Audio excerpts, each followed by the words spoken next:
Olá e boas-vindas a mais um mergulho profundo. Que energia incrível para começarmos a nossa exploração de hoje. Com certeza. Para quem nos escuta, eu já deixo aviso desde já. Preparem-se. Exatamente. O material que temos em mãos hoje vai dar um belo chacoalhão na forma como a gente enxerga a vida. Nós vamos mergulhar nas ideias do livro A Sutil Arte de Ligar o Foda-se, do Mark Manson. Aquele dos conceitos visuais da capa laranja marcante no PDF, né? Um livro que fez um barulho enorme. E não é à toa. Não mesmo. E a nossa missão nesta análise de hoje é justamente desconstruir uma coisa que adoece muita gente na nossa sociedade. A cultura da positividade tóxica. Aquela busca incessante por ser excepcional o tempo todo. Isso. A obrigação de estar sempre feliz.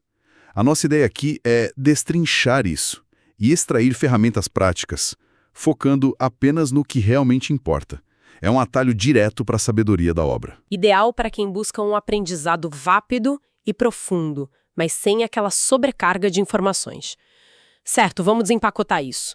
Porque a grande sacada aqui, a ironia central que vira nossa cabeça do avesso, é um pouco chocante. Totalmente contraintuitiva. Sim, o caminho para uma vida melhor não é tentar ser sempre feliz, é saber escolher os problemas certos. E para ilustrar isso, a gente se depara logo de cara com a história de Charles Bukowski. Numa escolha bem peculiar para abrir um livro sobre viver melhor. Peculiar é apelido. A história dele não tem nada a ver com o clássico sonho americano. De jeito nenhum. O Bukowski era o anti-herói absoluto. Ele era um carteiro, alcoólatra, mulherengo e considerado um fracassado. Ele passou grande parte da vida quebrado, né? Sim, morando em quartos imundos e sendo rejeitado por quase todas as editoras. Foram 3 décadas vivendo nesse absoluto caos. E o mais louco é que a virada dele só acontece aos 50 anos de idade. Exato. Uma pequena editora independente resolveu arriscar. Ele aceitou o contrato sabendo que o dinheiro mal daria para comer, mas aí o improvável aconteceu. Os livros dele explodiram. Ele vendeu milhões de cópias. Só que o sucesso dele não veio de tentar ser perfeito ou mentalizar a vitória. O sucesso veio da honestidade brutal sobre ser um fracasso. E é aí que entra o detalhe irônico do epitáfio dele. Na lápide do túmulo está escrito apenas "nem tente". É a antítese de todo livro de autoajuda, não é? Ele aceitava a própria miséria. A genialidade de usar o Bukowski aqui é mostrar que a nossa cultura moderna faz o oposto. As pessoas não aceitam a dor. Nós vivemos no que a obra chama de círculo vicioso infernal. Nossa, esse conceito do círculo vicioso é muito real. É aquela coisa de ficar ansioso por estar ansioso. Ou sentir raiva de si mesmo por ter ficado com raiva de uma bobagem. Uma epidemia de pessoas se odiando pelos próprios sentimentos. O que é fascinante aqui é como isso se conecta com a lei do esforço invertido. É um conceito do filósofo Alan Watts.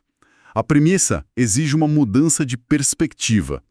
Desejar sentimentos positivos é, em si, uma experiência negativa. Dá um nó na cabeça, mas faz sentido. E, paradoxalmente, aceitar experiências negativas é uma experiência positiva. Quanto mais desespero existe para ser feliz, mais a sensação de falta grita na mente. Então aceitar a dor traz paz? Entendi. É daí que vem o verdadeiro significado de ligar o foda-se. Muita gente acha que é ser um psicopata indiferente a tudo. E pessoas indiferentes, na verdade, têm muito medo do que os outros pensam. Elas se escondem. A arte real é reservar a capacidade de se importar apenas para o que é essencial, escolher com o que se importar. E isso me leva direto para o conto do Buda, que o texto traz para explicar o sofrimento. Uma metáfora perfeita. A jornada do príncipe que cresceu no luxo absoluto, isolado num palácio. Protegido de toda dor. Sim, e quando ele saiu e viu a doença e a morte, fugiu para o extremo oposto. A miséria absoluta. Passando fome, dormindo no chão. E ele descobriu que o sofrimento existe em ambos os extremos. Ser rico traz dor, ser miserável também traz dor. E para personificar essa dor, a gente tem o melhor super-herói de todos, o panda da desilusão. Esse conceito é hilário e profundo ao mesmo tempo. Imagina um super-herói vestido com uma fantasia encardida de panda que vai de porta em porta só para jogar verdades inconvenientes na cara das pessoas. Um balde de água fria na positividade tóxica. Se conectarmos isso ao panorama geral, o panda da desilusão nos ensina a biologia do sofrimento. A evolução nos programou para sentir insatisfação. É sobrevivência pura. Pense na analogia de dar uma topada com o dedão do pé numa mesa. Uma dor terrível. Mas a dor física ensina limites espaciais. Da mesma forma, a dor emocional ensina como evitar os mesmos erros. Ser traído é como ter o coração apunhalado, mas isso calibra a confiança. Sentimentos são apenas sinais biológicos, né? Não verdades absolutas. Exatamente. O erro é achar que a felicidade é uma vida sem problemas. A felicidade, na verdade, é resolver problemas.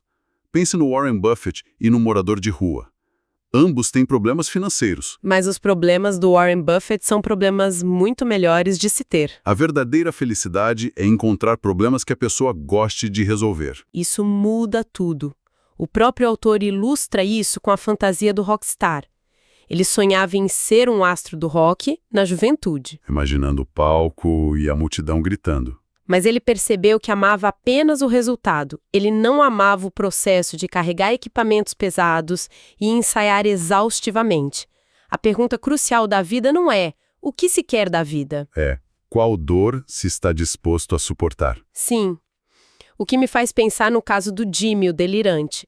O texto traz esse personagem para falar da tirania do excepcionalismo. O Jimmy é o retrato de uma distorção moderna. Um parasita profissional de startups. Gasta o dinheiro da empresa num restaurante caríssimo, o Le Bernardin, só para impressionar modelos. Fuma maconha o dia todo e não produz nada, mas tem uma autoestima inabalável. Se dá errado, a culpa é dos outros. Ele é o resultado da armadilha do movimento da autoestima dos anos 1970. Políticas que criaram uma geração que acredita merecer prêmios de participação apenas por existir. Acreditando que são especiais por padrão. Mas a verdadeira métrica de valor não é como alguém celebra suas qualidades. É como a pessoa enxerga e lida com seus próprios defeitos. O Jimmy é fraco porque foge da realidade. Aqui é que a coisa fica realmente interessante. O autor coloca a si mesmo numa posição super vulnerável. Ele compartilha a própria história. A história dos 13 anos de idade. Isso. Ele fez um fundo falso na mochila para esconder maconha. Achou que era o máximo. Até que o vice-diretor, o Sr. Price, revistou tudo e não achou nada. Mas na hora de devolver a mochila, o vice-diretor pisou nela, sentiu o volume e achou as drogas. E isso gerou uma espiral terrível na vida do autor. Expulsão, perda de amigos, o divórcio dos pais. O trauma gerou uma juventude cheia de arrogância e relacionamentos superficiais. Tudo para mascarar a insegurança de não se sentir especial. E a ditadura da mídia piorou muito isso para todos nós. A tecnologia e a internet mostram sempre apenas o mais extremo, o 0,000001%. O mais rico, o mais bonito, a maior tragédia. Aceitar a mediocridade e o fato de que ninguém é especial é o primeiro passo para a liberdade emocional. É um alívio imenso. Mas para chegar lá, a gente precisa olhar para as métricas da nossa vida. E a história dos últimos soldados da Segunda Guerra mostra bem o peso disso. O caso incrível do Hiroo Onoda. Ele lutou nas selvas das Filipinas por 30 anos, achando que a guerra não tinha acabado. E ignorava todos os avisos. 30 anos! Até que o Norio Suzuki, um hippie japonês, viajou com o objetivo maluco de achar o Onoda, um panda e o Yeti. E encontrou o Onoda. O Onoda suportou comer insetos por décadas, porque o sofrimento dele tinha um propósito: a lealdade ao Império Japonês. Mas quando ele voltou ao Japão moderno, ele viu que os valores dele estavam mortos. O sofrimento perdeu sentido e o destruiu. Ele desabou. É muito forte. Para processar nossos próprios valores, o texto detalha as 3 camadas da cebola da autoconsciência. A primeira camada é reconhecer as próprias emoções. A segunda é perguntar o porquê dessas emoções. E a terceira camada, aquela que faz chorar, é identificar os valores pessoais que estão sendo usados para medir o sucesso ou o fracasso. Isso levanta uma reflexão dura sobre os valores que a gente absorve sem perceber. Isso levanta uma questão importante sobre quais são os valores ruins que regem tantas vidas. Prazer superficial, sucesso material excessivo. Aquela necessidade de estar sempre certo. E o otimismo implacável. Sim. E quer mostrar o contraste entre valores ruins e bons, a obra nos traz uma verdadeira batalha das bandas. Megadeth contra os Beatles. Duas histórias de rejeição brutal. O Dave Mustaine foi expulso do Metallica logo no começo, criou o Megadeth, vendeu 25 milhões de discos e virou uma lenda. Mas chorou em 2003 numa entrevista sentindo-se um fracasso absoluto. Por causa da métrica errada. A métrica dele era ser maior que o Metallica. Em contraste, temos o Pete Best, expulso dos Beatles logo antes do sucesso mundial. Ele sofreu muito, tentou suicídio. Mas depois ele mudou os valores dele. Focou na família, no dia a dia. E declarou ser mais feliz do que seria se tivesse ficado na banda. A síntese de tudo isso é clara. Nós não controlamos o que acontece conosco, mas nós controlamos como medimos e valorizamos o que acontece. Então, o que tudo isso significa, especialmente para quem escuta a gente agora e tem uma rotina acelerada ou se sente sobrecarregado? Significa que não é preciso ser excepcional o tempo todo. Exatamente. Aliviar o peso das expectativas irreais permite que a gente foque a nossa energia limitada apenas nos bons problemas, aqueles que realmente valem a pena resolver. Isso otimiza o nosso tempo e salva a nossa saúde mental. E para fechar o nosso mergulho profundo, eu quero deixar um pensamento provocativo. As fontes mencionam que as atividades que envolvem mais dor, cansaço e raiva são aquelas que, no futuro, nos dão mais orgulho. São as histórias que contamos aos netos. Sim, se a dor presente é frequentemente a matéria-prima do maior orgulho futuro, qual será aquele problema incrivelmente frustrante que as pessoas estão enfrentando hoje e que daqui a 10 anos se tornará a história favorita e o maior troféu de suas vidas? Uma reflexão fantástica para a gente carregar. Muito obrigada pela companhia de cada pessoa que escutou a gente até aqui. Adoramos ter vocês conosco neste mergulho profundo. Um grande abraço e até a próxima exploração.